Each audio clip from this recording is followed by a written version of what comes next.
O presidente Jair Bolsonaro voltou ontem ao Palácio do Planalto para dar apoio a uma manifestação golpista. Vocês sabem que o povo está conosco, as Forças Armadas estão ao lado da lei, da ordem, da democracia e da liberdade também estão ao nosso lado, e Deus acima de tudo. Vamos tocar o barco. Peço a Deus que não temos problema essa semana, porque chegamos no limite, não tem mais conversa, ok? Daqui para frente, não só exigiremos, faremos cumprir a Constituição. Bolsonaro é um golpista que não tem força para dar o seu golpe de Estado. É um presidente que só uma semana atrás tinha o apoio de 1/3 da população brasileira e já está caindo para 1/4. E, no entanto, em meio a uma pandemia assassina, barbaramente contagiosa, continua juntando gente na rua e gerando crise enquanto brasileiros morrem.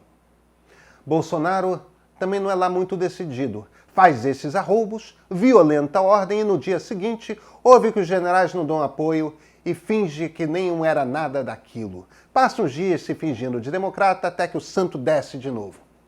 É só barulho. Não tem nada ali além de barulho. Mas é um barulho que está fazendo muita gente morrer. Precisamos muito conversar. Eu sou Pedro Doria, editor do Meio, e essa é mais uma edição extra do Ponto de Partida.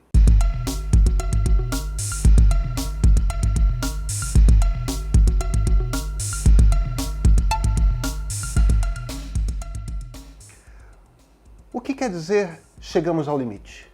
Que não tem mais conversa? Que não vamos admitir interferência? Porque foi isso que o presidente disse.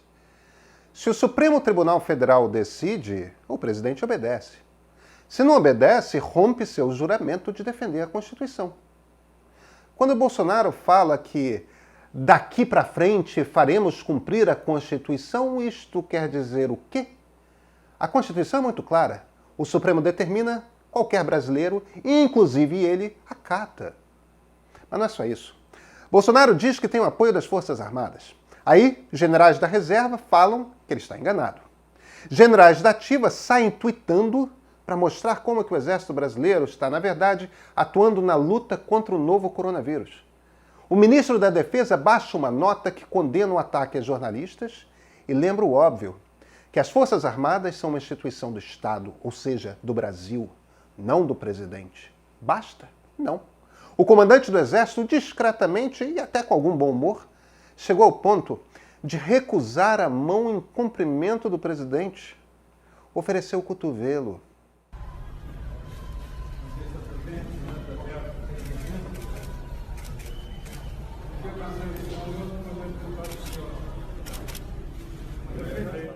Bolsonaro é um golpista que não tem força para dar o seu golpe de Estado. É um presidente que uma semana atrás tinha o apoio de 1/3 da população brasileira, já está se aproximando de 1/4 e a coisa vai descendo. É o que mostra as últimas pesquisas do Data Poder 360 e a ideia Big Data, as mais recentes. A popularidade tende a cair conforme o número de mortes aumenta e a economia piora.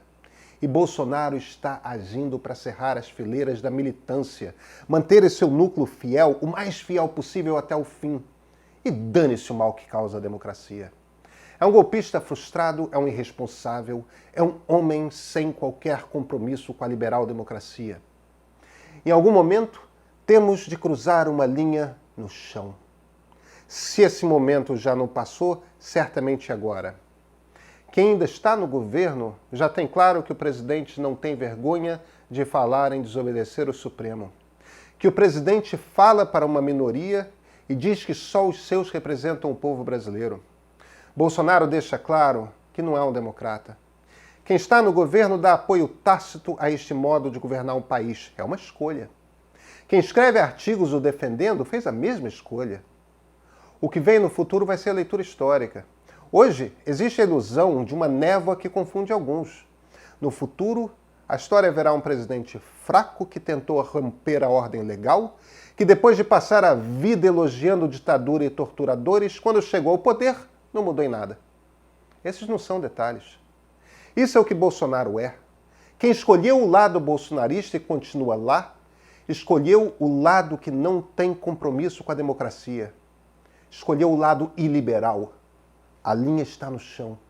Os ministros de Bolsonaro de que lado estão na história? A escola austríaca, ela é a mais radical dentre as escolas do liberalismo no século XX. A maioria dos filósofos dela eram judeus e assistiram à crise do liberalismo dos anos 20, seguida da ascensão do nazismo nos anos 30. Por isso eram obcecados, absolutamente obcecados com uma visão radical de liberdade e de horror a desmandos do Estado. Ingleses e americanos, eles não eram tão radicais. Suas experiências de vida foram muito diferentes. Karl Popper, um desses austríacos, falava do paradoxo da tolerância. Uma sociedade aberta, tolerante, não pode permitir que os intolerantes cruzem aquela linha. Quando eles começam a incitar a violência, é preciso não mais ser tolerante com o intolerante. O Brasil jamais teve um presidente eleito que insuflava seus militantes à desobediência da ordem constitucional como Bolsonaro faz. Nunca. No período democrático, nunca tivemos um chefe de Estado que tenha se colocado no centro do paradoxo da tolerância como Bolsonaro faz. Outro filósofo liberal, esse um social-liberal americano, também falou sobre o paradoxo. É John Rawls, o principal pensador do Partido Democrata dos anos 70 e 80.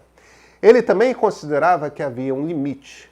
O intolerante, aquele que não tolera que haja pessoas que pensam diferentemente dele, deve ser tolerado apenas até um certo ponto. No momento em que começa a ameaçar a liberdade dessa sociedade, no momento em que questiona a democracia, aí o regime tem o direito de agir por sua preservação. Essa ação é legal. Ela ocorre dentro da lei. Inevitavelmente terá de ser por um processo de impeachment. E para isso, será preciso esperar que sua popularidade abaixe do nível de 15%. Até chegar lá, terá custado a morte de brasileiros demais. Estamos vivendo uma tragédia. Mas o terreno tem de ser preparado para que a democracia se defenda. E isso começa nesse momento e Bolsonaro já está fazendo a parte dele.